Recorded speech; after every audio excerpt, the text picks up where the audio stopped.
now push through the doors. Now where are we locked out? Welcome to the KCI. This is where you sign in, the 3D print area. There are Dremel, OT maker, laser cutter, Poster printer, yes, sticker maker, inverter machine, laser cutter, okay, soldering area, CNC machine, cricket makers. yeah. That was a quick rundown of the space at the college, the engineering facility. So here I go building the drawers for the desks. There's plenty of tools to go into it. So I built 12 identical drawers. Very repetitive, not that fun after a while. After the shelving portion was complete, I moved outside to do the surface of the desk. There was a lot of dust for certain, so I did have to move outside. But I used the butcher block from Home Depot that got delivered to the space. So I cut the shape for the corner and then I sanded that off. After that I did a clear coat, which turned out to be like a nice gold color. We tried a peach, like a peach stain, but we just went with the clear coat. It gave it the nice color that you see there. So in front of the camera you can see the two pieces that mesh up together. So there's two different sections of shelving. You can see like where the drawers go, there's two of them. So that back side is one large piece and then the right is like a smaller piece. After the wood portion was complete, I moved on to covering the surfaces with a plastic barrier. This is a blue plastic with a grid pattern, so you can measure out 1-inch squares. So you're doing clothing or posters, you can see the grid for measuring, so it's pretty nice. What it really does is just cover the wood so that we don't scratch up the nice wood for long-term use, because it all really does belong to the school. So if we're playing with fire, knives, glue, markers, that wood doesn't get damaged long-term. So what I did is I just created a barrier, but I left a 4-inch gap just for the aesthetic. I was like, I just made all that nice wood just to get covered with plastic.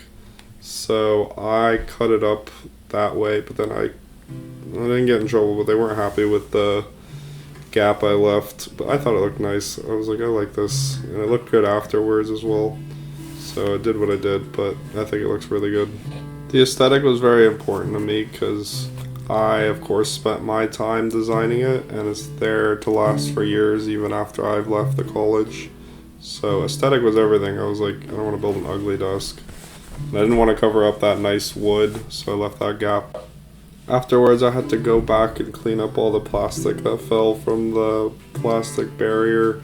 So I went with the vacuum and picked up all the little bits that fell everywhere, and it stuck to my clothing as well. I had sweatpants on. Those little plastic things you wouldn't expect, but it stuck to everything. I was just excited that the desk was done. I was ready to install the equipment, as you can see here. I put in the polishing wheel, the air filter, the chemical cleaner, the soldering board. I was just excited to see what it all looked like in the space. It was done at this point. I just had to hook up the electricity because everything did need power. And then there was some cable management to do. You can see the torch on the bottom of the screen towards the middle.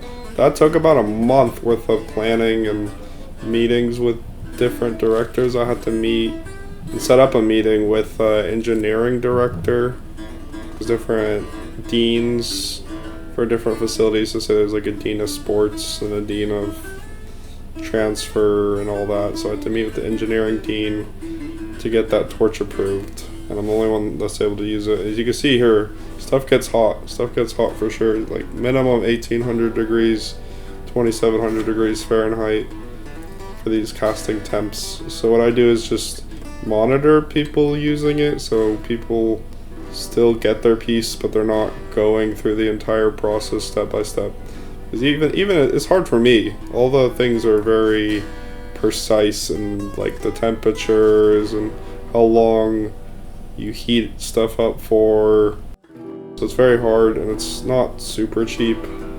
Like the wax is expensive, and power for sure. Those things to stay hot. Like the oven has to stay hot for probably 18 hours in a row at like 1800 degrees. But when it's all done, you can see cast that very hot, bubbles out.